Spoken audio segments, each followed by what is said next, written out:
ನಮಸ್ಕಾರ. ದಿನದಲ್ಲಿ ನಡೆದಂತಹ ಪ್ರಮುಖ ವಿದ್ಯಮಾನಗಳ ವಿಶೇಷ ಬುಲೆಟಿನ್ 30 ಮಿನಿಟ್ಸ್ 30 ನ್ಯೂಸ್ಗೆ ಸ್ವಾಗತ. ನಾನು ನವಿತಾ ಜೈನ್. ನನ್ನ ಜೊತೆ ಇದ್ದಾರೆ ನಾನು ಸೌಮ್ಯ ಮಳಲಿ. ಹಾಗಾದ್ರೆ ಯಾವ್ಯಾವ ಪ್ರಮುಖ 30 ಸುದ್ದಿಗಳಿದೆ ಇವತ್ತು ಅನ್ನೋದನ್ನ ಒಂದೊಂದಾಗಿ ನೋಡೋಣ.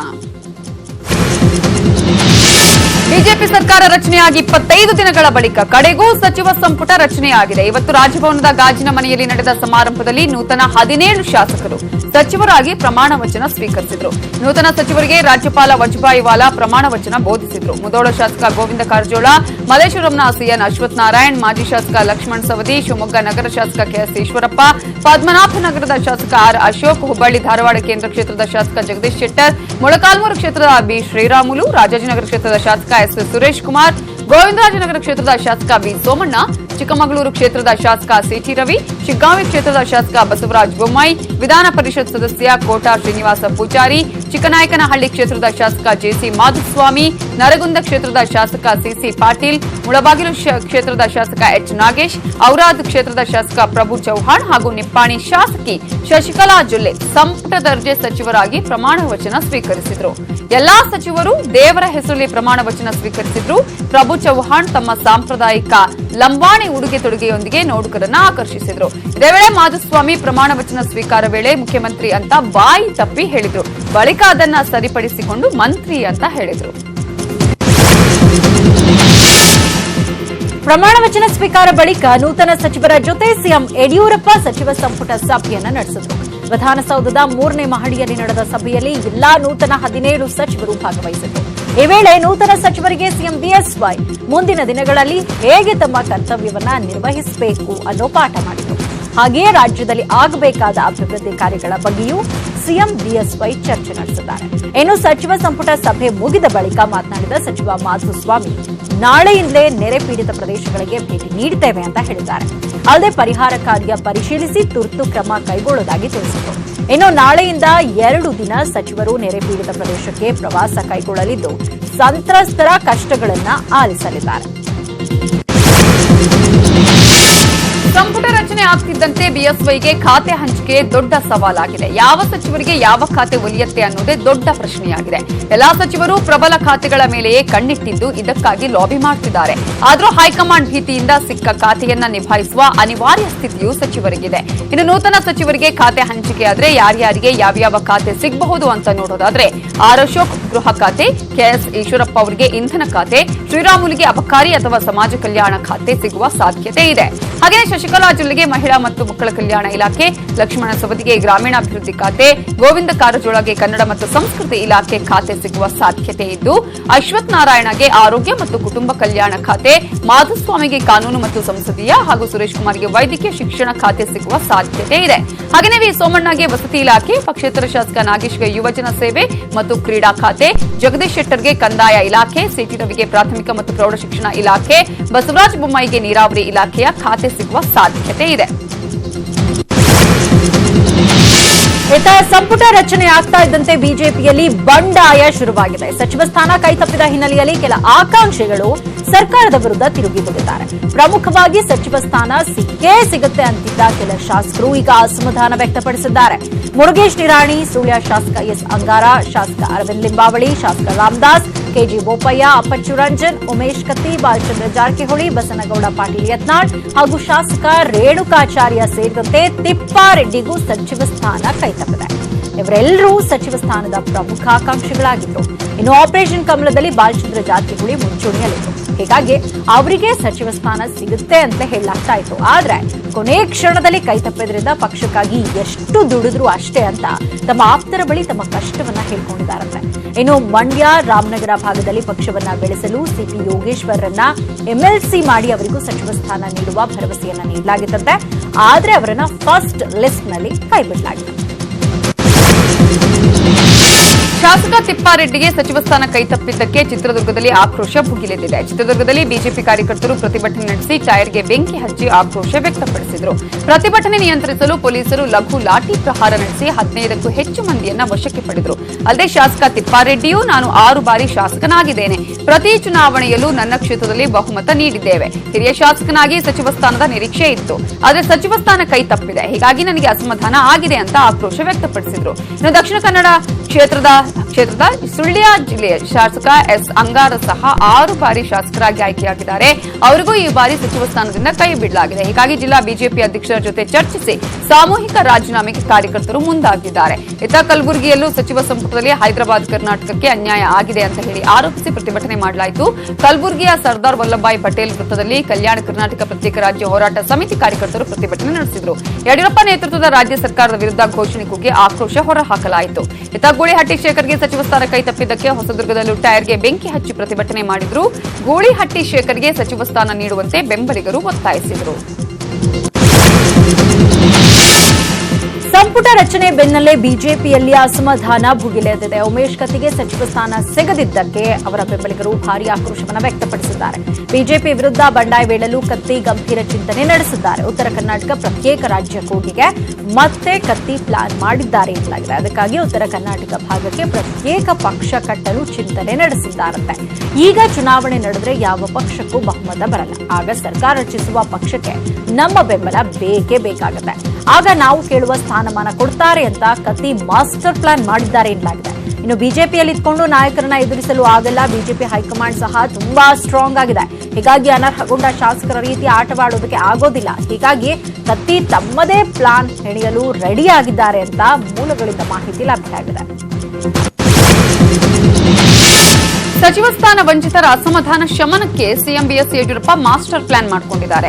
ಸಚಿವ ಸ್ಥಾನ ವಂಚಿತ ನಾಯಕರಿಗೆ ಸಿಎಂ ಯಡಿಯೂರಪ್ಪ ಬುಲಾವ್ ನೀಡಿದ್ದಾರೆ. ಇವತ್ತು ರಾತ್ರಿ ಭೇಟಿಯಾಗುವಂತೆ ಸಿಎಂ ಬಿಎಸ್ವೈ ಸೂಚನೆ ಕೊಟ್ಟಿದ್ದಾರೆ. ಈ ಮೂಲಕ ಸಚಿವ ಸ್ಥಾನ ಸಿಗದೆ ಅಸಮಾಧಾನಗೊಂಡಿರುವ ಶಾಸಕರ ಮನವೊಲಿಕೆಗೆ ಸಿಎಂ ಯಡಿಯೂರಪ್ಪ ಮುಂದಾಗಿದ್ದಾರೆ. ಪ್ರಮುಖವಾಗಿ Balachandra Jarkiholi, Umesh Katti, Renukacharya, Murugesh Nirani, G H Thippareddy, Ravindranath, Basanagouda Patil Yatnal, M P Kumaraswamy, S Angara, Appachu Ranjan, Poornima Srinivas ಹಾಗೂ ಕೆಜಿ ಬೋಪಯ್ಯಗೆ ಸಿಎಂ ಯಡಿಯೂರಪ್ಪ ಬುಲಾವ್ ಕೊಟ್ಟಿದ್ದಾರೆ. ಇನ್ನು ಸಿಎಂ ನಿವಾಸಕ್ಕೆ ಈಗಾಗಲೇ ಬಾಲಚಂದ್ರ ಜಾರಕಿಹೊಳಿ ಭೇಟಿ ಕೊಟ್ಟಿದ್ದಾರೆ. ಬಾಲಚಂದ್ರ ಜಾರಕಿಹೊಳಿಯನ್ನ ಸಿಎಂ ಯಡಿಯೂರಪ್ಪ ಹಾಗೂ ಬಿಜೆಪಿ ರಾಜ್ಯ ಉಸ್ತುವಾರಿ ಮುರಳೀಧರ್ ರಾವ್ ಮನವೊಲಿಕೆ ಮಾಡುತ್ತಿದ್ದಾರೆ. ಇನ್ನು ಸಚಿವ ಸಂಪುಟ ರಚನೆ ಆಗ್ತಿದ್ದಂತೆ ಮಾಜಿ ಸಚಿವ ಎಚ್ಡಿ ರೇವಣ್ಣ ಹುಬ್ಬಳ್ಳಿಯಲ್ಲಿ ಹೊಸ ಬಾಂಬ್ ಸಿಡಿಸಿದ್ದಾರೆ.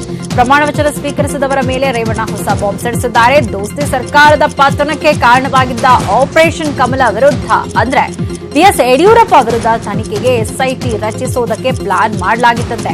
ಆಗ ಎಸ್ಐಟಿ ರಚನೆ ಮಾಡದಂತೆ ರೇವಣ್ಣ ಬಳಿ ಬಿಎಸ್ವೈ ಆಪ್ತರು ಗೋಗರ್ದಿದ್ರಂತೆ.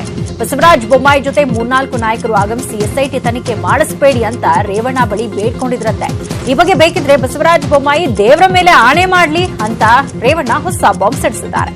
ಏನೋ ನಮ್ದು ರಾಜಕೀಯ ಪಕ್ಷವಲ್ಲ ಅಂತ ಅಂದ್ಕೊಂಡಿದ್ದಾರೆ. ಇವತ್ತು ಮುಳುಗ್ತಾರೋ ನಾಳೆ ಮುಳುಗ್ತಾರೋ ಅಂತ ಕಾಯ್ತಿದ್ದಾರೆ. ನಾವು ಮುಳುಗಲ್ಲ, ದಡ ಸೇರಲು ಹೆಲಿಕಾಪ್ಟರ್ ಇಟ್ಕೊಂಡಿದ್ದೇವೆ ಅಂತ ರೇವಣ್ಣ ಟಾಂಗ್ ಕೊಟ್ಟಿದ್ದಾರೆ. ಇನ್ನು ಸಿಬಿಐನಿಂದ ಫೋನ್ ಕದ್ದಾಲಿಕೆ ತನಿಖೆ ಆಗಲಿ, ಈ ಬಗ್ಗೆ ನಾವು ತಲೆ ಕೆಡಿಸಿಕೊಳ್ಳಲ್ಲ ಅಂತ ವಾಗ್ದಾಳಿ ನಡೆಸಿದ್ರು.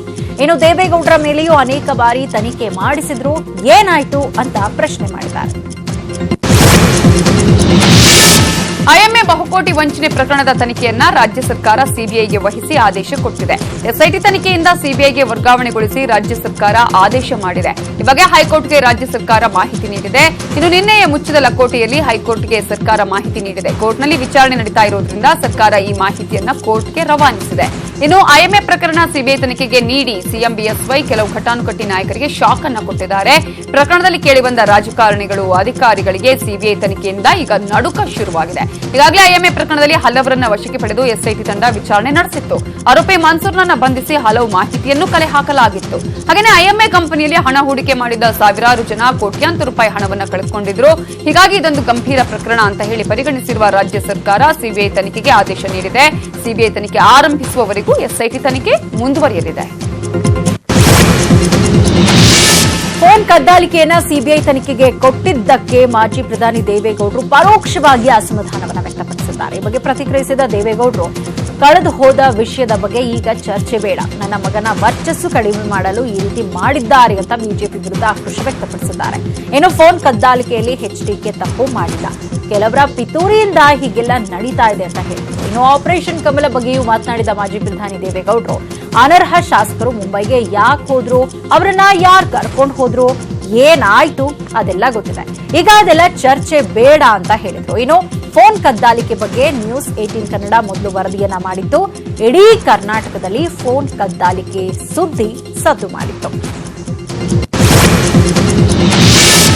ವಿವಿಧ ಬೇಡಿಕೆಗಳ ಈಡೇರಿಕೆಗೆ ಒತ್ತಾಯಿಸಿ ಮಂಡ್ಯದ ಗೆಜ್ಜಲಗೆರೆಯಲ್ಲಿರುವ ಮನ್ಮೂಲ್ ಕಚೇರಿಯ ಮುಂದೆ ಹಾಲು ಉತ್ಪಾದಕರ ಸಮಿತಿ ಹೋರಾಟಗಾರರು ಬೃಹತ್ ಪ್ರತಿಭಟನೆ ನಡೆಸಿದರು. ಮನ್ಮೂಲ್ನ ಚುನಾವಣೆಯಲ್ಲಿ ಜಿಲ್ಲೆಯ ಹಲವು ಹಾಲು ಉತ್ಪಾದಕ ಸಂಘಗಳನ್ನ ಮತದಾರರ ಪಟ್ಟಿಯಿಂದ ಕೈಬಿಟ್ಟಿರುವುದು, ಹಾಗೆಯೇ ಮನ್ಮೂಲ್ನಲ್ಲಿ 500 ಕೋಟಿ ಭ್ರಷ್ಟಾಚಾರ ಮತ್ತು ಅಕ್ರಮ ನೇಮಕಾತಿ ನಡೆದಿರುವ ಬಗ್ಗೆ ತನಿಖೆಗೆ ಒತ್ತಾಯಿಸಿ ಕಚೇರಿ ಆವರಣದ ಮುಂದೆ ಧರಣಿ ಕುಳಿತು ಧಿಕ್ಕಾರ ಕೂಗಿ ಪ್ರತಿಭಟನೆ ಮಾಡಿದರು. ಬಳಿಕ ಮೈಸೂರು ಬೆಂಗಳೂರು ಹೆದ್ದಾರಿ ತಡೆದು ರಸ್ತೆಯಲ್ಲಿ ಹಾಲು ಚೆಲ್ಲಿ ಮನ್ಮೂಲ್ ಆಡಳಿತ ಮಂಡಳಿಯ ವಿರುದ್ಧ ಧಿಕ್ಕಾರ ಕೂಗಿ ನ್ಯಾಯಕ್ಕಾಗಿ ಆಕ್ರೋಶವನ್ನ ಹೊರಹಾಕಿದರು. ಸಂಸದ ತೇಜಸ್ವಿ ಸೂರ್ಯ ವಿರುದ್ಧ ಶಿವಮೊಗ್ಗದಲ್ಲಿ ಕರ್ನಾಟಕ ರಕ್ಷಣಾ ವೇದಿಕೆ ಕಾರ್ಯಕರ್ತರು ಪ್ರತಿಭಟನೆ ನಡೆಸಿದ್ರು. ಬೆಂಗಳೂರು ದಕ್ಷಿಣ ಕ್ಷೇತ್ರದ ಸಂಸದರಾಗಿರುವ ತೇಜಸ್ವಿ ಸೂರ್ಯ ಕನ್ನಡ ಪರ ಸಂಘಟನೆ ಮುಖಂಡರನ್ನ ಗೂಂಡಾ ಅಂತ ಕರೆದಿದ್ದಾರೆ ಅಂತ ಪ್ರತಿಭಟನೆ ಮಾಡ್ತಾ ಇದ್ರು. ಕರ್ನಾಟಕ ಯುವ ಸೇನೆ ಸಂಘಟನೆಯ ಮುಖಂಡರು ಮತ್ತು ಕಾರ್ಯಕರ್ತರು ಜಿಲ್ಲಾಧಿಕಾರಿ ಕಚೇರಿ ಬಳಿ ಪ್ರತಿಭಟನೆ ನಡೆಸಿ ತೇಜಸ್ವಿ ಸೂರ್ಯ ವಿರುದ್ಧ ಘೋಷಣೆಯನ್ನ ಕೂಗಿದ್ರು. ಇನ್ನು ಹಿಂದಿ ಭಾಷೆ ಬ್ಯಾನರ್ ಹರಿದಿರುವ ಪ್ರಕರಣ ಸಂಬಂಧ ಕನ್ನಡ ಪರ ಸಂಘಟನೆಗಳ ವಿರುದ್ಧ ದೂರು ದಾಖಲಾಗಿರುವುದಕ್ಕೆ ಆಕ್ರೋಶ ವ್ಯಕ್ತಪಡಿಸಿದ್ರು. ಕೂಡಲೇ ಪ್ರಕರಣವನ್ನ ಹಿಂಪಡಿಬೇಕು ಅಂತ ಕಾರ್ಯಕರ್ತರು ಆಗ್ರಹ ಮಾಡಿದ್ದಾರೆ. ಜೊತೆಗೆ ಸಂಸದ ತೇಜಸ್ವಿ ಸೂರ್ಯ ಕನ್ನಡ ಪರ ಸಂಘಟನೆಗಳ ಬಳಿ ಕ್ಷಮೆ ಕೋರಬೇಕು ಅಂತ ಈ ಸಂದರ್ಭದಲ್ಲಿ ಅವರು ಒತ್ತಾಯ ಮಾಡಿದ್ದಾರೆ. ಕರ್ನಾಟಕ ತಮಿಳುನಾಡು ಗಡಿಭಾಗದಲ್ಲಿ ಕಾಡಾನೆಗಳ ಉಪಟಳ ಹೆಚ್ಚಾಗಿದೆ. ಪದೇ ಪದೇ ರಾಜ್ಯದ ಗಡಿಭಾಗಕ್ಕೆ ಬಂದು ಉಪಟಳ ಮಾಡ್ತಾ ಇದ್ದ ಕಾಡಾನೆಗಳನ್ನು ಕಾಡಿಗಟ್ಟುವಲ್ಲಿ ಅರಣ್ಯಾಧಿಕಾರಿಗಳು ಯಶಸ್ವಿಯಾಗಿದ್ದಾರೆ. ಕಳೆದ 2 ದಿನಗಳಿಂದ ತಮಿಳುನಾಡು ಗಡಿಭಾಗ ಬಾಗಲೂರು ಬಳಿ ಈ ಆನೆಗಳು ಬೀಡು ಬಿಟ್ಟಿದ್ವು. ಈಗ ಈ ಆನೆಗಳನ್ನು ಕಾಡಿಗಟ್ಟುವಲ್ಲಿ ಅರಣ್ಯಾಧಿಕಾರಿಗಳು ಯಶಸ್ವಿಯಾಗಿದ್ದಾರೆ. ಇನ್ನು ಈ ಕಾಡಾನೆಗಳು 1 ತಿಂಗಳಲ್ಲೇ 4ರನ್ನ ಬಲಿ ಪಡೆದಿದೆ. ಇತ್ತೀಚೆಗೆ ಕರ್ನಾಟಕ ಗಡಿಭಾಗದ ಗ್ರಾಮವಾದ ತಿರುವರಂಗ ಅನ್ನುವ ರೈತನನ್ನ ಬಲಿ ಪಡೆದಿದ್ವು. ಆನೆ ದಾಳಿಯಿಂದ ಗಡಿಭಾಗದ ಗ್ರಾಮಸ್ಥರಲ್ಲಿ ಆತಂಕ ಉಂಟಾಗಿತ್ತು. ಬಾದಾಮಿಯಲ್ಲಿ ಬಿಇಒ ವಿರುದ್ಧ ಮಾಜಿ ಸಿಎಂ ಸಿದ್ದರಾಮಯ್ಯ ಫುಲ್ ಗರಂ ಆಗಿದ್ರು. ಶಿಕ್ಷಕರ ಡೆಪ್ಯುಟೇಷನ್ ಮಾಡುವ ವಿಚಾರಕ್ಕೆ ಸಂಬಂಧಪಟ್ಟ ಹಾಗೆ ಬಿಇಒ ಎಎಸ್ ಹತ್ತಳ್ಳಿ ಅವರನ್ನ ತರಾಟೆ ತೆಗೆದುಕೊಂಡರು. Without your knowledge DDPI deputation ಮಾಡಿದ್ಯಾ ಎಂದು ಪ್ರಶ್ನಿಸಿದ್ರು. ಇದಕ್ಕೆ ಪ್ರತಿಕ್ರಿಯೆ ನೀಡಿದ ಎಎಸ್ ಹತ್ತಳ್ಳಿ ಅವರಿಗೆ ನೀನು ಕೆಟ್ಟದಾಗಿ ಉತ್ತರ ಕೊಡಬೇಡ, ಜನರ ದಾರಿ ತಪ್ಪಿಸಬೇಡ, without action of the post ಹೇಗೆ ಪೋಸ್ಟ್ ಮಾಡಿದ್ಯಾ ಅಂತ ಏಕವಚನದಲ್ಲೇ ವಾಗ್ದಾಳಿ ನಡೆಸಿದ್ರು. ಇನ್ನು ಡಿಡಿಪಿಐ ಆಗ್ಲಿ ಯಾರೇ ಆಗ್ಲಿ ಅವನೇನು ಬ್ರಹ್ಮನ, ಅದ್ ಹೆಂಗೆ ಮಾಡಿದ್ಯಾ ಅಂತ ಸಿದ್ದರಾಮಯ್ಯ ಹರಿಹಾಯ್ದಿದ್ದಾರೆ. ಈ ಮಧ್ಯೆ ಡಿಡಿಪಿಐ ಎಸ್ಪಿ ಗೋನಾಳಗೆ ದೂರವಾಣಿ ಮೂಲಕ ಕ್ಲಾಸ್ ತೆಗೆದುಕೊಂಡಿದ್ದಾರೆ. ನಾನೇನಾದ್ರೂ ರೆಕಮೆಂಡ್ ಮಾಡ್ಲಿ, ಬ್ರಹ್ಮನಾದ್ರೂ ರೆಕಮೆಂಡ್ ಮಾಡ್ಲಿ, ಅವಕಾಶ ಇಲ್ಲದಿದ್ರೆ ಹೇಗೆ ಡೆಪ್ಯುಟೇಷನ್ ಮಾಡಿದ್ರಿ ಅಂತ ಕ್ಲಾಸ್ ತೆಗೆದುಕೊಂಡಿದ್ದಾರೆ. ಹಾಗೆ ಶಿಕ್ಷಕರ ಮನವಿಗೆ ಸ್ಪಂದಿಸಿ ಡೆಪ್ಯುಟೇಷನ್ಗೆ ಕ್ರಮ ಕೈಗೊಳ್ಳುವಂತೆ ಸಿದ್ದರಾಮಯ್ಯ ಖಡಕ್ ಸೂಚನೆ ಕೊಟ್ಟಿದ್ದಾರೆ. ರಸ್ತೆ ಮಧ್ಯೆ ಭೋವಿ ಪೀಠದ ಇಮ್ಮಡಿ ಸಿದ್ದರಾಮೇಶ್ವರ ಸ್ವಾಮೀಜಿಯವರನ್ನ ಭೇಟಿ ಮಾಡಿ ಉಭಯ ಕುಶಲೋಪರಿಯನ್ನ ವಿಚಾರಿಸಿದ್ದಾರೆ. ಮಾಜಿ ಸಚಿವ ಎಚ್ಡಿ ರೇವಣ್ಣ ನೆರೆ ಪೀಡಿತ ಪ್ರದೇಶಗಳಲ್ಲಿ ಪ್ರವಾಸ ಮಾಡಿದ್ರು. ಮೊದಲು ಹುಬ್ಬಳ್ಳಿ ಧಾರವಾಡಕ್ಕೆ ಭೇಟಿ ಕೊಟ್ಟ ಮಾಜಿ ಸಚಿವ ರೇವಣ್ಣ ನೆರೆ ಪರಿಸ್ಥಿತಿಯನ್ನು ಅವಲೋಕಿಸಿದ್ರು. ವೇಳೆ ಧಾರವಾಡ ಜಿಲ್ಲೆಯ ಅಳ್ನಾವರ ಪಟ್ಟಣದಲ್ಲಿ ಮಹಿಳೆಯರುಗಳು ರೇವಣ್ಣ ಎದುರೇ ಕಣ್ಣೀರು ಹಾಕಿದ್ರು. ಪ್ರವಾಹದಲ್ಲಿ ಮನೆ ಕೊಚ್ಚಿ ಹೋಗಿದೆ, ಏನಾದರೂ ಸಹಾಯ ಮಾಡಿ ಅಂತ ಕಣ್ಣೀರು ಹಾಕಿದ್ರು. ಈ ವೇಳೆ ಸರ್ಕಾರ ಪರಿಹಾರದ ಜೊತೆ ಪಕ್ಷದಿಂದಲೂ ಸಹಾಯ ಮಾಡುವುದಾಗಿ ಭರವಸೆ ಕೊಟ್ಟರು. ಪಟ್ಟಣ ಪಂಚಾಯತ್ ಮುಖ್ಯಾಧಿಕಾರಿಗೆ ಕೂಡಲೇ ಪರಿಹಾರ ನೀಡುವಂತೆ ಸೂಚನೆ ಸಹ ನೀಡಿದರು. ಇನ್ನು ಧಾರವಾಡದಲ್ಲಿ ಸುದ್ದಿಗೋಷ್ಠಿ ನಡೆಸಿದ ರೇವಣ್ಣ, ರಾಜ್ಯದಲ್ಲಿ ಸುಮಾರು 13 ಜಿಲ್ಲೆಗಳಲ್ಲಿ ಪ್ರವಾಹ ಬಂದಿದೆ, ಪ್ರವಾಹದಿಂದ ಲಕ್ಷಾಂತರ ಕುಟುಂಬಗಳು ಬೀದಿ ಪಾಲಾಗಿವೆ ಅಂತ ಹೇಳಿದರು. ಇನ್ನು ಕೇಂದ್ರ ಸರ್ಕಾರ ಸಹ ನೆರೆ ಹಾನಿಗೆ ತಕ್ಷಣ ಸ್ಪಂದಿಸಿ ಪರಿಹಾರ ಹಣ ಕೊಡಬೇಕು ಅಂತ ಹೇಳಿದರು. ಇದೇ ವೇಳೆ ಸಚಿವ ಸಂಪುಟ ರಚನೆ ಬಗ್ಗೆ ಪ್ರತಿಕ್ರಿಯಿಸಿದ ರೇವಣ್ಣ, ಬಾಲಚಂದ್ರ ಜಾರಕಿಹೊಳಿಗೆ ಯಾವ ಕಾರಣಕ್ಕೆ ಅವಕಾಶ ಕೊಟ್ಟಿಲ್ಲ ಅನ್ನೋದು ಗೊತ್ತಿಲ್ಲ, ಯಾರು ತಪ್ಪಿಸಿದ್ರು ಅಂತಾನೂ ಗೊತ್ತಿಲ್ಲ. ಉಮೇಶ್ ಕತ್ತಿ ದೇವೇಗೌಡರ ಕಾಲದವರು, ಅವರ ಅನುಭವ ಈ ರಾಜ್ಯಕ್ಕೆ ಬೇಕಿದೆ, ಅವರು ಮಂತ್ರಿ ಆಗಬೇಕಾಗಿತ್ತು ಅಂತ ಹೇಳಿದರು. ರಾಯಚೂರಿನಲ್ಲಿ ಕೃಷ್ಣಾ ನದಿಯ ಪ್ರವಾಹದ ಅಬ್ಬರಕ್ಕೆ ಅನೇಕ ದೇವಸ್ಥಾನಗಳು ನದಿ ಒಡಲಲ್ಲಿ ಮುಳುಗಿ ಹೋಗಿತ್ತು. ಈಗ ಪ್ರವಾಹದ ಪ್ರಮಾಣ ಕಡಿಮೆಯಾಗಿದ್ದರಿಂದ ಮುಳುಗಡೆಯಾಗಿದ್ದ ದೇವಸ್ಥಾನಗಳು ಮತ್ತೆ ಹೊರಬಂದಿವೆ. ರಾಯಚೂರು ತಾಲೂಕಿನ ಕಾಡ್ಲೂರಿನಲ್ಲಿರುವ ಉಪೇಂದ್ರ ತೀರ್ಥ ಕಾರಚಿತ ದೇವಸ್ಥಾನವು ಸಂಪೂರ್ಣವಾಗಿ ಮುಳುಗಿತ್ತು. ದೇವಸ್ಥಾನ ಎಲ್ಲಿದೆ ಎಂಬುದು ಸಹ ಗೊತ್ತಾಗದಂತೆ ಮುಳುಗಿ ಹೋಗಿತ್ತು. ಈಗ ಕೃಷ್ಣಾ ಪ್ರವಾಹ ಇಳಿದಿರೋದ್ರಿಂದ ದೇವರಿಗೆ ಮತ್ತೆ ಪೂಜೆ ಮಾಡಲಾಗ್ತಾ ಇದೆ. ಇನ್ನು ನದಿಯ ನೀರಿನ ರಭಸಕ್ಕೆ ದೇವಸ್ಥಾನದ ಮೇಲೆ ಹಾಕಿದ್ದ ತಗಡಿನ ಶೆಡ್ ಸಂಪೂರ್ಣವಾಗಿ ಕಿತ್ತು ಹೋಗಿದೆ. ಇನ್ನು ಆಲಮಟ್ಟಿ ಜಲಾಶಯದಿಂದ ಬಸವಸಾಗರ ಜಲಾಶಯಕ್ಕೆ 1 ಲಕ್ಷ ಕ್ಯೂಸೆಕ್ ನೀರು ಹರಿದು ಬರ್ತಾ ಇದೆ. ಬಸವಸಾಗರ ಜಲಾಶಯದಿಂದ ನದಿಗೆ ನೀರು ಬಿಡುವ ಪ್ರಮಾಣ ಇಳಿಕೆ ಮಾಡಲಾಗಿದೆ. ನದಿ ನೀರು ಕಡಿಮೆಯಾಗ್ತಾ ಇದ್ದಂತೆ ಸೇತುವೆಗಳ ಮೇಲಕ್ಕೆ ಬಂದಿವೆ, ಆದರೆ ಬಹುತೇಕ ಸೇತುವೆಗಳು ನೀರಿನ ರಭಸಕ್ಕೆ ಕೊಚ್ಚಿಕೊಂಡು ಹೋಗಿವೆ. ಕೇಂದ್ರ ಸರ್ಕಾರದಿಂದ ರಾಜ್ಯಕ್ಕೆ ಇನ್ನೂ ಕೂಡ ನೆರೆ ಪರಿಹಾರ ಬಂದಿಲ್ಲ. ರಾಜ್ಯದಲ್ಲಿ ನೆರೆಯಿಂದ ಜನ ಪರದಾಡ್ತಿದ್ರೆ ಕೇಂದ್ರ ಸರ್ಕಾರ ಬರ ಪರಿಹಾರ ಕೊಟ್ಟಿದೆ. ಕರ್ನಾಟಕಕ್ಕೆ ಕೇಂದ್ರ ಸರ್ಕಾರ 1029 ಕೋಟಿ ರೂಪಾಯಿ ಬರ ಪರಿಹಾರ ನೀಡಿದೆ. ಇವತ್ತು ಅಮಿತ್ ಶಾ ನೇತೃತ್ವದಲ್ಲಿ ನಡೆದ ಸಭೆಯಲ್ಲಿ ಈ ತೀರ್ಮಾನ ಕೈಗೊಳ್ಳಲಾಗಿದೆ. ರಾಜ್ಯದಲ್ಲಿ ಕಳೆದ ಬಾರಿ ಮಳೆಯ ಅಭಾವದಿಂದ ಭಾರೀ ಬರ ಎದುರಾಗಿತ್ತು. ಉತ್ತಿದ್ದ ಬೀಜ ಮೊಳಕೆ ಒಡೆಯದೇ ಬೆಳೆಯೆಲ್ಲ ಒಣಗಿ ಹೋಗಿತ್ತು. ಈಗ ಬರ ಪರಿಹಾರವಾಗಿ ಕೇಂದ್ರ ಸರ್ಕಾರ 1029 ಕೋಟಿ ಹಣವಷ್ಟೇ ಬಿಡುಗಡೆ ಮಾಡಿರುವುದು ಕರ್ನಾಟಕಕ್ಕೆ ಅನ್ಯಾಯ ಮಾಡಿದಂತಾಗಿದೆ. ಚಂಡಮಾರುತ ಪೀಡಿತ ಒಡಿಶಾಗೆ 3338 ಕೋಟಿ ರೂಪಾಯಿ ಬಿಡುಗಡೆ ಮಾಡಿದ್ದಾರೆ. ನೆರೆ ಪೀಡಿತ ಹಿಮಾಚಲ ಪ್ರದೇಶಕ್ಕೆ 64 ಕೋಟಿ ರೂಪಾಯಿ ಪರಿಹಾರ ಹಣವನ್ನು ರಿಲೀಸ್ ಮಾಡಲಾಗಿದೆ. ಉಗ್ರರು ದೇಶದೊಳಗೆ ನುಸುಳಿರುವ ಹಿನ್ನೆಲೆಯಲ್ಲಿ ರಾಜ್ಯದಲ್ಲಿ ಹೈ ಅಲರ್ಟ್ ಘೋಷಣೆ ಮಾಡಲಾಗಿದೆ. ಉಗ್ರರ ಭೀತಿ ಹಿನ್ನೆಲೆಯಲ್ಲಿ ತುಮಕೂರು ಜಿಲ್ಲೆಯ ಹಲವೆಡೆ ತಪಾಸಣೆಯನ್ನ ಮಾಡಲಾಯಿತು. ತುಮಕೂರು ಜಿಲ್ಲೆಯ ಪ್ರಮುಖ ಪ್ರೇಕ್ಷಣೀಯ ಸ್ಥಳಗಳಾದ ಕೊರಟಗೆರೆಯ ಗುರುವನಹಳ್ಳಿ ಲಕ್ಷ್ಮೀ ದೇವಸ್ಥಾನ, ತೀತಾ ಡ್ಯಾಂ, ಸಿದ್ದರಬೆಟ್ಟ, ಕೊರಟಗೆರೆ ಬಸ್ ನಿಲ್ದಾಣದಲ್ಲಿ ಪರಿಶೀಲನೆಯನ್ನ ನಡೆಸಲಾಯಿತು. ಶ್ವಾನದಳ ಹಾಗೂ ಬಾಂಬ್ ನಿಷ್ಕ್ರಿಯ ದಳದಿಂದ ಪರಿಶೀಲನೆಯನ್ನ ಕೈಗೊಳ್ಳಲಾಗಿತ್ತು. ಕಂಠಪೂರ್ತಿ ಕುಡಿದು ಬಿದ್ದಿದ್ದ ವ್ಯಕ್ತಿಗೆ ಸಹಾಯ ಮಾಡುವ ನೆಪದಲ್ಲಿ ಯುವಕನೊಬ್ಬ ವ್ಯಕ್ತಿಯ ಫೋನ್ ಅನ್ನೇ ಎಗರಿಸಿದ್ದಾನೆ. ಕೊಡಗು ಜಿಲ್ಲೆಯ ವಿರಾಜಪೇಟೆ ತಾಲೂಕಿನ ಸಿದ್ದಾಪುರದಲ್ಲಿ ವ್ಯಕ್ತಿಯೊಬ್ಬ ಕಂಠಪೂರ್ತಿ ಕುಡಿದು ಮದ್ಯದಂಗಡಿಯ ಮುಂದೆ ಬಿದ್ದು ಹೋಗಿದ್ದ ವ್ಯಕ್ತಿಗೆ ಸಹಾಯ ಮಾಡುವಂತೆ ನಟಿಸಿ ಕುಡಿದು ಬಿದ್ದಿದ್ದ ವ್ಯಕ್ತಿಯ ಫೋನ್ ಅನ್ನ ತನ್ನ ಶೂ ಒಳಗೆ ಇಟ್ಕೊಳ್ಳೋದಕ್ಕೆ ಆತ ಪ್ರಯತ್ನ ಪಟ್ಟಿದ್ದಾನೆ. ಸಾಧ್ಯವಾಗದಿದ್ದಾಗ ತನ್ನ ಪ್ಯಾಂಟಿನ ಹಿಂಬದಿ ಜೇಬೊಳಗೆ ಇಟ್ಕೊಂಡಿದ್ದಾನೆ. ಇದನ್ನು ಗಮನಿಸಿದ ಯಾರು ಅವೆಲ್ಲವನ್ನ ಫೋನ್ನಲ್ಲಿ ಚಿತ್ರೀಕರಿಸಿ ಸಾಮಾಜಿಕ ಜಾಲತಾಣದಲ್ಲಿ ವೈರಲ್ ಮಾಡಿದ್ದಾರೆ. ಬೈಕ್ಗೆ ಕೆಎಸ್ಆರ್ಟಿಸಿ ಬಸ್ ಡಿಕ್ಕಿ ಹೊಡೆದು ಬೈಕ್ ಸವಾರ ಸ್ಥಳದಲ್ಲೇ ಮೃತಪಟ್ಟಿರುವ ಘಟನೆ ಚಾಮರಾಜನಗರ ಜಿಲ್ಲೆಯ ಮಾದಾಪುರ ಬಳಿ ನಡೆದಿದೆ. ಹಿಂಬದಿ ಸವಾರನಿಗೆ ಗಂಭೀರ ಗಾಯವಾಗಿದ್ದು ಆಸ್ಪತ್ರೆಯಲ್ಲಿ ಚಿಕಿತ್ಸೆಯನ್ನು ನೀಡಲಾಗ್ತಾ ಇದೆ. ಇನ್ನು ಕೂಲಿ ಕೆಲಸಕ್ಕೆ ಮೈಸೂರಿಗೆ ತೆರಳಲು ಅಪ್ಪ ಮಗ ಇಬ್ಬರು ಬೈಕ್ನಲ್ಲಿ ಚಾಮರಾಜನಗರಕ್ಕೆ ಬರ್ತಾ ಇದ್ರು. ಈ ವೇಳೆ ಮಾದಾಪುರ ಬಳಿಯ ಕೆಎಸ್ಆರ್ಟಿಸಿ ಬಸ್ ಡಿಕ್ಕಿ ಹೊಡೆದು ಮಗ ನಾಗೇಶ್ ಸ್ಥಳದಲ್ಲೇ ಮೃತಪಟ್ಟಿದ್ದಾರೆ.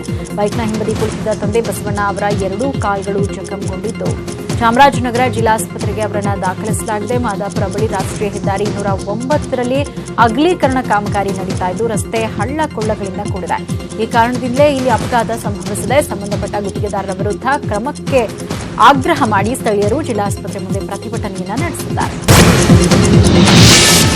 ಕೊಪ್ಪಳದ ಹಾಸ್ಟೆಲ್ನಲ್ಲಿ ವಿದ್ಯುತ್ ಅವಘಡದಿಂದ 5 ವಿದ್ಯಾರ್ಥಿಗಳು ಸಾವನ್ನಪ್ಪಿರುವ ಪ್ರಕರಣಕ್ಕೆ ಸಂಬಂಧಪಟ್ಟ ಹಾಗೆ ತಪ್ಪಿತಸ್ಥರ ವಿರುದ್ಧ ಕಠಿಣ ಕಾನೂನು ಕ್ರಮ ಕೈಗೊಳ್ಳಬೇಕು ಅಂತ ಒತ್ತಾಯಿಸಿ ಹುಬ್ಬಳ್ಳಿಯಲ್ಲಿ ಎಬಿವಿಪಿ ಕಾರ್ಯಕರ್ತರು ಪ್ರತಿಭಟನೆಯನ್ನ ನಡೆಸಿದ್ದಾರೆ. ವಿವಿಧ ಕಾಲೇಜುಗಳ 100 ವಿದ್ಯಾರ್ಥಿಗಳು ಹುಬ್ಬಳ್ಳಿ ತಹಸೀಲ್ದಾರ್ ಕಚೇರಿ ಎದುರು ಧರಣಿ ಮಾಡಿದರು.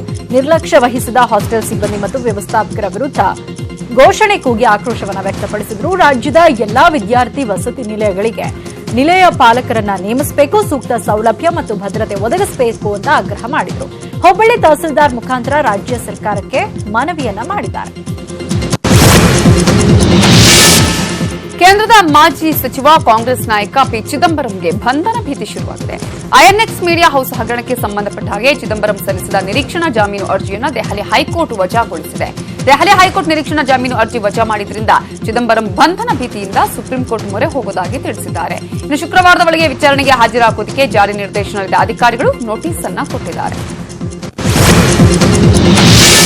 ಜಮ್ಮು ಕಾಶ್ಮೀರಕ್ಕಿದ್ದ ಆರ್ಟಿಕಲ್ 370 ಸ್ಥಾನಮಾನವನ್ನು ರದ್ದು ಮಾಡಿದ್ದಕ್ಕೆ ದೇಶದಲ್ಲಿ ವಿಧ್ವಂಸಕ ಕೃತ್ಯ ನಡೆಯುವ ಸಾಧ್ಯತೆ ಇದೆ ಅಂತ ಗುಪ್ತಚರ ಇಲಾಖೆ ಎಚ್ಚರಿಸಿದೆ. ಇನ್ನು ಗುಜರಾತ್ ಹಾಗೂ ರಾಜಸ್ಥಾನದೊಳಗೆ ಈಗಾಗಲೇ ಉಗ್ರರು ನುಸುಳಿದ್ದಾರೆ ಅಂತ ಗುಪ್ತಚರ ಇಲಾಖೆ ಹೈ ಅಲರ್ಟ್ ಘೋಷಣೆ ಮಾಡಿದೆ. ಅಫ್ಘಾನ್ ಮೂಲದ ಉಗ್ರರಿಂದ ದಾಳಿ ನಡೆಯೋ ಸಾಧ್ಯತೆ ಇದೆ ಅಂತ ಹೇಳಿದ್ದಾರೆ. ಹೀಗಾಗಿ ಎಚ್ಚರಿಕೆಯಿಂದ ಇರುವಂತೆ ಎಟಿಎಸ್ ಪೊಲೀಸರು ಸಹ ಹೈ ಅಲರ್ಟ್ ಅನ್ನು ಘೋಷಣೆ ಮಾಡಿದ್ದಾರೆ. ಇನ್ನು ಪಾಕ್ ಪ್ರಜೆ ಜಾಕಿ ಉಗ್ರರಿಗೆ ನೆರವು ನೀಡುತ್ತಿದ್ದಾನೆ ಅನ್ನೋ ಆರೋಪ ಕೇಳಿಬಂದಿದೆ. ಇತ್ತ ಬೆಂಗಳೂರು ಸಹ ಉಗ್ರರ ಲಿಸ್ಟ್ನಲ್ಲಿ ಇರೋದ್ರಿಂದ ಆಯಕಟ್ಟಿನ ಸ್ಥಳಗಳಲ್ಲಿ ಹೆಚ್ಚುವರಿ ಪೊಲೀಸ್ ಸಿಬ್ಬಂದಿಯನ್ನು ನಿಯೋಜನೆ ಮಾಡಲಾಗಿದೆ. ರಾಜ್ಯದಲ್ಲಿ ಅಬ್ಬರಿಸಿ ಬೊಬ್ಬಿರಿದಿದ್ದ ವರುಣ ಈಗ ಉತ್ತರ ಭಾರತಕ್ಕೆ ಶಿಫ್ಟ್ ಆಗಿದ್ದಾನೆ. ಪಂಜಾಬ್, ಹರಿಯಾಣ, ಹಿಮಾಚಲ ಪ್ರದೇಶದಲ್ಲೂ ಭಾರೀ ಪ್ರವಾಹ ಎದುರಾಗಿದೆ. ಪಂಜಾಬ್ ಸರ್ಕಾರ ರಾಷ್ಟ್ರೀಯ ವಿಪತ್ತು ಅಂತ ಘೋಷಣೆ ಮಾಡಿದೆ. ಪ್ರವಾಹ ಪೀಡಿತ ಜಿಲ್ಲೆಗಳಿಗೆ 100 ಕೋಟಿ ರೂಪಾಯಿ ರಿಲೀಸ್ ಮಾಡಲಾಗಿದೆ. ದೆಹಲಿಯಲ್ಲಿ 10,000 ಜನರನ್ನ ತಗ್ಗು ಪ್ರದೇಶದಿಂದ ಶಿಫ್ಟ್ ಮಾಡಲಾಗಿದೆ. ಉತ್ತರಾಖಂಡ್ನಲ್ಲಿ ಗಂಗಾ ನದಿ ಅಬ್ಬರ ಹೆಚ್ಚಾಗಿದ್ದು ಹರಿದ್ವಾರ, ಋಷಿಕೇಶ್ ಸೇರಿದಂತೆ 4 ಧಾಮ್ ಯಾತ್ರೆ ರದ್ದಾಗಿದೆ. ಹಿಮಾಚಲದ ಕೈಲಾಸ ಮಾನಸ ಸರೋವರ ಯಾತ್ರೆಯ 56ನೇ ಬ್ಯಾಚ್ ಯಾತ್ರಿಕರಿಗೆ ಧಾರ್ಚುಲಾ ಬೇಸ್ ಕ್ಯಾಂಪ್ ಅಲ್ಲಿ ವ್ಯವಸ್ಥೆ ಮಾಡಲಾಗಿದೆ. ಶಿಮ್ಲಾದಲ್ಲಿ ವಾಹನಗಳು ಕೊಚ್ಚಿ ಹೋಗುವ ದೃಶ್ಯಗಳೀಗ ಸಾಮಾನ್ಯವಾಗಿದೆ. ಜನ ಕೂದಲೆಳೆ ಅಂತರದಲ್ಲಿ ಸಾವಿನಿಂದ ಪಾರಾಗಿರುವ ದೃಶ್ಯಗಳು ಮೈ ಝುಮ್ಮೆನಿಸುವಂತಿದೆ. ಜುಲೈ 22ರಂದು ಇಡೀ ವಿಶ್ವವೇ ತನ್ನತ್ತ ತಿರುಗಿ ನೋಡುವಂತೆ ಮಾಡಿದ್ದ ಭಾರತೀಯ ಬಾಹ್ಯಾಕಾಶ ಸಂಶೋಧನಾ ಸಂಸ್ಥೆ ಇಸ್ರೋ ಇಂದು ಮತ್ತೊಂದು ಮೈಲಿಗಲ್ಲು ಸ್ಥಾಪಿಸಿದೆ. ಇಸ್ರೋ ವಿಜ್ಞಾನಿಗಳು ಚಂದ್ರಯಾನ ನೌಕೆಯನ್ನ ಕಕ್ಷೆ ಸೇರಿಸುವಲ್ಲಿ ಯಶಸ್ವಿಯಾಗಿದ್ದಾರೆ. ಈ ಮೂಲಕ 2ನೇ ಬಾರಿಗೆ ಚಂದ್ರಯಾನ ಪೂರ್ಣಗೊಳಿಸಿದ ಕೀರ್ತಿಗೆ ನಮ್ಮ ವಿಜ್ಞಾನಿಗಳು ಪಾತ್ರರಾಗಿದ್ದಾರೆ. ಚಂದ್ರಯಾನ 2 ಸೆಪ್ಟೆಂಬರ್ 7ರಂದು ನಸುಕಿನ ಮಧ್ಯರಾತ್ರಿ 1:55 ಚಂದ್ರನ ದಕ್ಷಿಣ ಧ್ರುವದಲ್ಲಿ ಇಳಿಯಲಿದೆ. ಸೆಪ್ಟೆಂಬರ್ 2ರಿಂದ ಬಹಳ ಮಹತ್ವದ ಘಟ್ಟ ಆರಂಭವಾಗಲಿದೆ ಎಂದು ಇಸ್ರೋ ಅಧ್ಯಕ್ಷ ಕೆ ಶಿವನ್ ಹೇಳಿದ್ದಾರೆ. ಚಂದ್ರನ ದಕ್ಷಿಣ ಧ್ರುವಕ್ಕೆ ಇದುವರೆಗೆ ಯಾವ ದೇಶವೂ ತೆರಳಿಲ್ಲ. ಹೀಗಾಗಿ ಚಂದ್ರಯಾನ 2 ಕಂಡುಹಿಡಿಯುವ ಮಾಹಿತಿಯ ಬಗ್ಗೆ ಇಡೀ ಜಗತ್ತೇ ಕುತೂಹಲದಿಂದ ಕಾಯ್ತಾ ಇದೆ ಎಂದಿದ್ದಾರೆ. ಸೆಪ್ಟೆಂಬರ್ 2ರಂದು ಆರ್ಬಿಟರ್ನಿಂದ ಲ್ಯಾಂಡರ್ ಪ್ರತ್ಯೇಕಗೊಳ್ಳುತ್ತೆ. ಬಳಿಕ 4 ದಿನಗಳ ಕಾಲ ಲ್ಯಾಂಡರ್ ನಿಧಾನವಾಗಿ ಚಂದ್ರನ ನೆಲದತ್ತ ಸಾಗುತ್ತೆ. ಇಳಿಯುವ ಜಾಗವನ್ನು ಅಂದಾಜಿಸಲಾಗಿದೆ ಅಂತ ಡಾಕ್ಟರ್ ಶಿವನ್ ಹೇಳಿದ್ದಾರೆ. ದಿವಂಗತ ಮಾಜಿ ಪ್ರಧಾನಿ ರಾಜೀವ್ ಗಾಂಧಿ ಅವರ 75ನೇ ಜಯಂತಿಯನ್ನು ಆಚರಿಸಲಾಯಿತು. ದೆಹಲಿಯ ರಾಜೀವ್ ಗಾಂಧಿ ಸ್ಮಾರಕ ವೀರಭೂಮಿಗೆ ಬೆಳಗ್ಗೆಯೇ ಕಾಂಗ್ರೆಸ್ ಹಿರಿಯ ನಾಯಕರಾದ ಸೋನಿಯಾ ಗಾಂಧಿ, ರಾಹುಲ್ ಗಾಂಧಿ, ಪ್ರಿಯಾಂಕಾ ಗಾಂಧಿ ವಾದ್ರಾ, ಮನಮೋಹನ್ ಸಿಂಗ್ ತೆರಳಿ ಪುಷ್ಪ ನಮನ ಸಲ್ಲಿಸಿದರು. ರಾಜೀವ್ ಗಾಂಧಿ ಅವರ ಜನ್ಮದಿನಾಚರಣೆ ಅಂಗವಾಗಿ ಪ್ರಧಾನಿ ಮೋದಿ ಟ್ವೀಟ್ ಮಾಡಿ ಗೌರವ ನಮನ ಸಲ್ಲಿಸಿದರು. ರಾಜ್ಯದಲ್ಲೂ ರಾಜೀವ್ ಗಾಂಧಿ ಅವರ 75ನೇ ಜಯಂತಿಯನ್ನು ಆಚರಿಸಲಾಯಿತು. ವಸಂತನಗರದ ಅಂಬೇಡ್ಕರ್ ಭವನದಲ್ಲಿ ಕಾರ್ಯಕ್ರಮವನ್ನು ಆಯೋಜನೆ ಮಾಡಲಾಗಿತ್ತು. ಕೆಪಿಸಿಸಿ ಅಧ್ಯಕ್ಷ Dinesh Gundu Rao, Mallikarjun Kharge, DK Shivakumar, G Parameshwar, BK Hariprasad, HK Patil, Veerappa Moily ಮುಂತಾದ ಹಲವು ನಾಯಕರು ಈ ಕಾರ್ಯಕ್ರಮದಲ್ಲಿ ಭಾಗವಹಿಸಿದರು. ನಟ ನಿರ್ದೇಶಕ ಸುರೇಶ್ ಹೆಬ್ಳಿಕರ್ ಅವರ ಇಮೇಲ್ ಅಕೌಂಟ್ ಅನ್ನು ಯಾರೋ ಹ್ಯಾಕ್ ಮಾಡಿದ್ದಾರಂತೆ. ಈ ಮೂಲಕ ಸುರೇಶ್ ಹೆಬ್ಳಿಕರ್ ಅವರ ಪರ್ಸನಲ್ ಕಾಂಟ್ಯಾಕ್ಟ್ ಅನ್ನು ದುರುಪಯೋಗ ಪಡಿಸಿಕೊಂಡು ಹಣ ಕೀಳುವ ಯೋಚನೆಗೆ ದುಷ್ಕರ್ಮಿಗಳಿಗೆ ಇತ್ತಂತೆ. ಈಗಾಗಲೇ ಸಾಕಷ್ಟು ಜನರಿಗೆ ಸುರೇಶ್ ಹೆಬ್ಳಿಕರ್ ಹೆಸರು ಹೇಳಿಕೊಂಡು ಹಣ ಕಳುಹಿಸಿ ಅಂತ ಮೆಸೇಜ್ ಮಾಡಿದ್ದಾರೆ ಈ ವಂಚಕರು. ಇವಾಗ ಸುರೇಶ್ ಹೆಬ್ಳಿಕರ್ ಗಮನಕ್ಕೆ ಬಂದಿದ್ದು ಅವರು ತಮ್ಮ ಕಾಂಟ್ಯಾಕ್ಟ್ ಚೆಕ್ ನಲ್ಲಿರುವಂತಹ ಎಲ್ಲರಿಗೂ ಕೂಡ ಮೆಸೇಜ್ ಕಳುಹಿಸಿ ಈ ರೀತಿ ಮೆಸೇಜ್ ಬಂದ್ರೆ ಅದನ್ನ ನಿರ್ಲಕ್ಷ್ಯ ಮಾಡಿ ಅಂತ ಹೇಳಿ ಮನವಿಯನ್ನು ಮಾಡಿಕೊಳ್ತಿದ್ದಾರೆ. ಸ್ಯಾಂಡಲ್ವುಡ್ ಟಾಲಿವುಡ್ ಅಲ್ಲಿ ತನ್ನದೇ ಆದ ಛಾಪು ಮೂಡಿಸಿರುವ ಪ್ರಣೀತಾ ಸುಭಾಷ್ ಬಾಲಿವುಡ್ನತ್ತಲೂ ಹೆಜ್ಜೆ ಇಡ್ತಿದ್ದಾರೆ. ಬಾಲಿವುಡ್ ಅಲ್ಲಿ ಮೊದಲ ಚಿತ್ರದಲ್ಲಿ ಬಂಪರ್ ಅವಕಾಶ ಅವರದ್ದಾಗಿದ್ದು ಅಜಯ್ ದೇವಗನ್ ಜೊತೆ ತೆರೆ ಹಂಚಿಕೊಳ್ಳಲಿದ್ದಾರೆ. ಬುಸ್ ದಿ ಪ್ರೈಡ್ ಆಫ್ ಇಂಡಿಯಾ ಅನ್ನುವ ಟೈಟಲ್ನ ಈ ಚಿತ್ರದಲ್ಲಿ ಪ್ರಣೀತಾ ಅವರದ್ದು ಅಜಯ್ ದೇವಗನ್ ಪತ್ನಿಯ ಪಾತ್ರವಂತೆ. 1971ರ ಇಂಡಿಯಾ ಪಾಕ್ ಯುದ್ಧದ ಕಥೆಯನ್ನ ಈ ಚಿತ್ರ ಹೊಂದಿದ್ದು ಸೋನಾಕ್ಷಿ ಸಿನ್ಹಾ, ಪರಿಣಿತಿ ಚೋಪ್ರಾ, ರಾಣಾ ದಗ್ಗುಬಾಟಿ ಸೇರಿದಂತೆ ದೊಡ್ಡ ತಾರಾ ಬಳಗವೇ ಈ ಚಿತ್ರದಲ್ಲಿರುತ್ತೆ. ಅಂದಹಾಗೆ ಈ ಸಿನಿಮಾವನ್ನ 2020ರ ಆಗಸ್ಟ್ 14ರಂದು ತೆರೆಗೆ ತರುವ ಯೋಚನೆ ಚಿತ್ರತಂಡದ್ದು.